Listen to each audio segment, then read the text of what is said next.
Right, thank you all very much.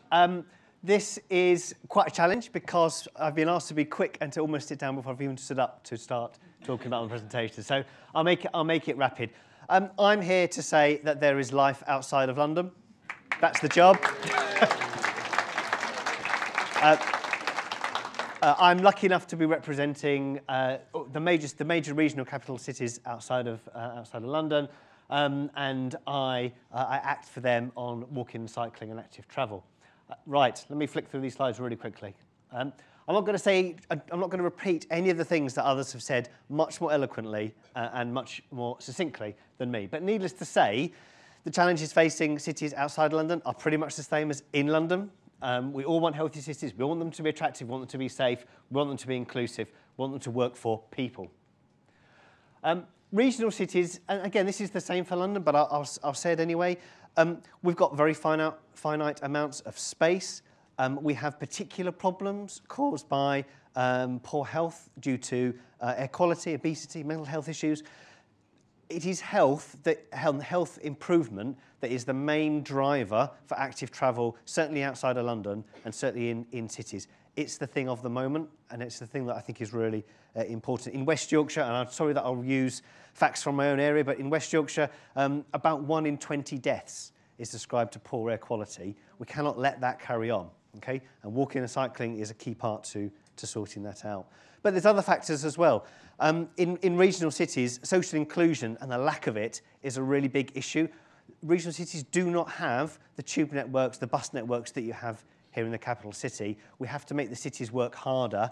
We have to find ways to include people, to connect them to essential services. And we have to do that in the context in which the cost of transport is rising. So why aren't more people using transport that is more cost effective, like walking and cycling? We also have, I'd say, in regional cities, a bigger challenge in terms of legacy. The car dependency that they now have was created during the 50s, 60s by massive investment in road transport, and that has really set the scene for cities outside London today. My best example is this picture of Sheffield, where I used to work in Sheffield. This one here, the black and white one, where the pedestrian was relegated to a series of underpasses to keep the streetscape clear for motor vehicles. Needless to say, that's been ripped out and that's of the past, but that legacy endures. However, the key message from today, for me, is regional cities are doing all the things that you've heard the commissioners and Deputy Mayor talk about in London. There is great stuff happening all across the country, and many of the things that have been talked about in terms of trialling things and doing things differently, they're all happening, okay? I don't really want to spend the time to go through these examples because I can easily come back to them in questions if that would make sense. But this idea, particularly this Bristol example, of kind of pop-up space where roads are closed on public holidays, we put in chairs and tables, encourage people to kind of reintegrate into the streetscape, that's absolutely critical. I probably don't need to put this slide up, but the same basic giving streets back to people is so critical outside of London as well. This is Briggate in Leeds, and that's as it was. That's how it now is. This is happening all across regional cities. The cities are getting wise to giving streets back to people for all the reasons you've heard about, particularly in this case about retail and the benefits it brings in terms of economic growth and retailers. I want to spend a second on this slide. It's not very visible, but the two things I want to say about this slide, which is about the future of Leeds, which is my city, is much more around the level of ambition that is now present in regional cities. The ambition is phenomenal. Okay, two things here. This is the top diagram is a designer's impression of what City Square in Leeds will look like when the bus routes and the car routes have been taken out and the whole streetscape has been made much more legible and sensible for pedestrians. So this is becoming the norm now. And the picture at the bottom is the high-speed rail station that's planned for Leeds. The main thing I want you to take from this picture of what will be the biggest railway station in the north of England, and certainly they're going to be the busiest, is that there's no pictures of any trains. Because what's important about this station is it's a gateway to the city. It's a place where people need to be able to get around and people need to be able to interact. Okay, the fact that it's a train station is not the selling point. But it is challenging, okay? And public authorities have to work in partnership with the private sector, and they have to involve the community if these things are going to work well. And I'd say that's where in regional cities we've still got a lot to learn and we've still got a momentum and a pace to build. But all the things others have talked about are happening. It's also important not just to focus on the city centre. That's the obvious place where you start, but it's not the only place.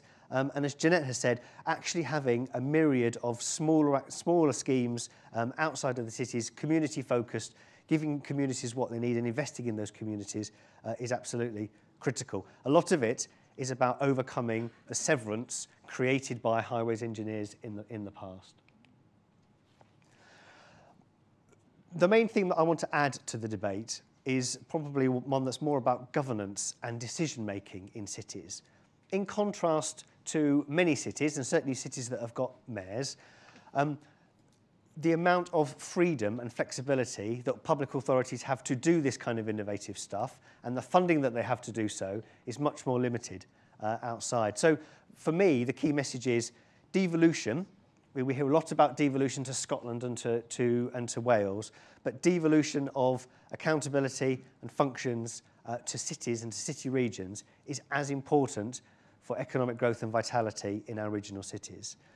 Devolution will enable us to improve the things that we're already doing but need to do more of. Public engagement and involving citizens in the decision-making. Building strong, accountable civic leadership. Having sustained investment programmes. So many of the things in the slides that I've shown are due to stop-start pockets of funding that come out of government. Okay, you can't plan a city if you're just thinking about where's the next grant come from in order to carry on the programme. And the ability to then move money around from pots is something that most city authorities take for granted, and yet outside of London, that's really quite difficult for us to do. And then devolution will also help us do the things that we're not very good at, I don't think, or whether, put it more positively, where there's a lot more that we can learn and do. We need to increase our pace, and we need to increase the level of experimentation. Things do take too long to do outside, and then when we do get around to doing them, sometimes it takes engineers, planners, bureaucrats like me a bit too long to let go of things and let schemes really hit the ground. We try as best we can to put people first, to put the individuals first, but particularly where the politics is more complicated, sometimes people can get forgotten, and we can't let that happen. And we'll also have to plan for the future. We have to plan that these schemes will be here for generations, and that means planning the maintenance and the upkeep of these schemes. It's kind of probably the unwritten thing, the unsaid thing this morning, is that many of these schemes cost money to maintain, and you have to invest long-term in our cities. National government's got an important role to play, but a lot of that for me, from a regional city perspective, is about letting go and passing power to the city regions. So, in conclusion, city regions are doing really innovative things. The pace is quickening to create healthy, livable cities. We are integrating thinking and planning. We need to draw more on expertise and passion of advocates and champions. We need to do more in partnership. I haven't stressed that due to time.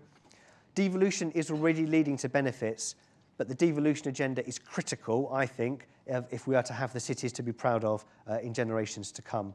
And the body that I'm here today representing, Urban Transport Group, is very focused on data and on evidence in order to persuade those who are sceptical that this really is what the future looks like. Thank you.